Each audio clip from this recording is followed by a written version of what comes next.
So I finally found some semblance of PvP the other night over in front of Windsward last night on stream, and it was actually pretty nice to be able to fight more than one flagged player in the same spot.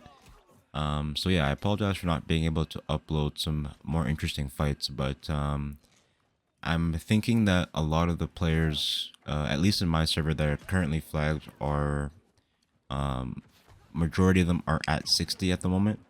So I'm just currently trying to work on my character and level up to 60 to see if that's the case.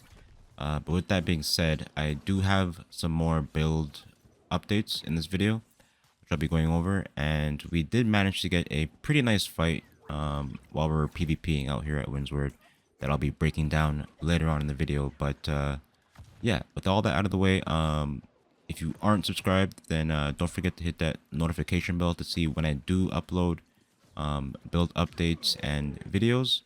And I also wanted to say, if you guys have any specific video ideas you wanted to see other than fights, whether that be ideas or things about Rapier or Buildcraft, then definitely let me know in the comments what you want to see. But with all that out of the way, I'm going to jump into the video. So in terms of build updates, we've still been following the template that I've uploaded in the build video, where we try to focus on getting our constitution to 50, our intelligence to 100, and then focusing on dex. I have made a couple of minor changes, one of those being I completely forgot to factor in that the 150 perk passive for intelligence that gives you 15% elemental damage also applies to your Rapier gem. So I decided to get that to 150 and then start focusing on dex, which allowed me to get another pretty big boost in damage on the build. Other than that, we also noticed that once we got to around 40 that the 50 constitution value was getting to be a little bit too low for fighting level 60 enemies because they were hitting us a little bit too hard. So I decided to put a little bit more points into constitution as well. And I'm also at level 45. Once we unlock the earring slot, we got a nice couple of combination of perks. So if you take a look, here is what my stat page currently looks like. Like I said, we got our constitution to 150, which, like I said, gave us a pretty nice boost to stats. Dumped a little bit more points into constitution, so we're a little bit chunkier than we were before. And then in terms of gear, it's the same thing as the build video. I'm trying to work on crafting right now to try and upgrade these pieces because I made them a couple of levels ago, so they're starting to get a little bit outdated. And like I said about the jewelry, I've been trying to mess around with the perks because if you haven't gotten to that point yet and seen some of the perks on the jewelry, they are really, really, really good. So I'm trying to find a nice combination to suit my build. But yeah, the build is looking really, really nice right now. Other than the stat changes that I mentioned, we haven't made any other major changes to the build. So following the build video is definitely still viable. But as I mentioned in the beginning, we did get into a very, very nice fight that I want to highlight and break down.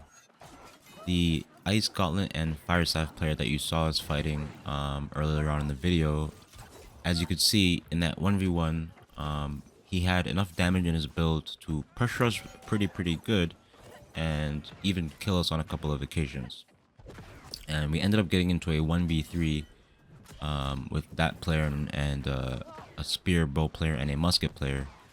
And I want to highlight and break down how you deal with situations when you're in an outnumbered situation against people with builds that have the damage to burst you.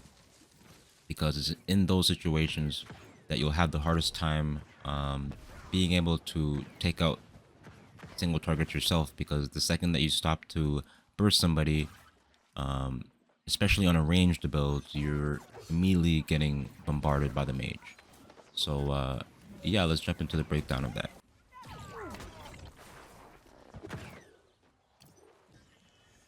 So jumping into the fight here, One of the keys to winning outnumbered fights on this build is positioning and patience.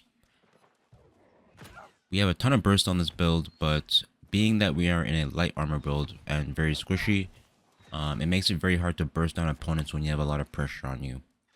So as soon as the fight starts here, we are in a very, very bad position being out in the open. So I decided to go ahead and bring these guys into the forest because we have a lot more things to use as line of sight. And using our mobility, you tend to separate opponents like that because people have different amounts of mobility on their build. And we notice here that the mage has more mobility than the other players. So we're going to try and see if we can bring him and separate one of the other players to take them out. And we notice that one of the players, the spear player, is getting a little bit further away. So we decide to try and flame dash over and see if we can get a pick.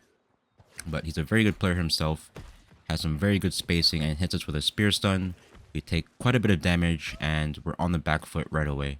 But like I mentioned, you need to be patient. So we just go ahead and disengage, chug some food, use our flame dash to make some distance, and we go right back into trying to separate these guys because that is the only way you're going to be able to deal with fights like this. You need to find a pick. So we're on the back foot. We're still taking quite a bit of shots, but we managed to heal a little bit of health, and I decided to stop here to see if the mage is going to be far enough ahead to get a pick. But as soon as he comes around the corner, we get hit with a pretty nasty fireball, and just like that, we're on a pretty low amount of health again. So right away, we just go ahead, jump into the flame staff, make some distance to see if we can get a pick because it is very, very important. We managed to get a little bit more health this time, and I see that the mob goes down on my right. We take a look and we see that the spear player is quite far away. The mage player flame dashes onto us. We dodge and get a very, very nice counter fireball. Switch for a rapier, put a ton of pressure into him. He goes into his entomb, but we managed to finish him off, and just like that, as I mentioned, using our patience and our mobility, we find a pick and are managed to take down the mage player there. Immediately after, I jump to the next target, which is the lower level musket player, because he's going to be the easier player to take down. And we, just like that, we're left to the 1v1 with the spear player, and with nobody else on us, we're able to take him out pretty quickly with our burst. Really highlighting there that not all your fights are going to just be a quick burst and killing a bunch of players. You really, really need to use your mobility, use all the space you have to try and find openings to where you can pick targets off and find openings. But I really hope you guys enjoyed the video. As I mentioned, if you are not subscribed, then don't forget to hit that notification bell to see when I upload more videos. But as always, thank you guys so much for watching and have a great day.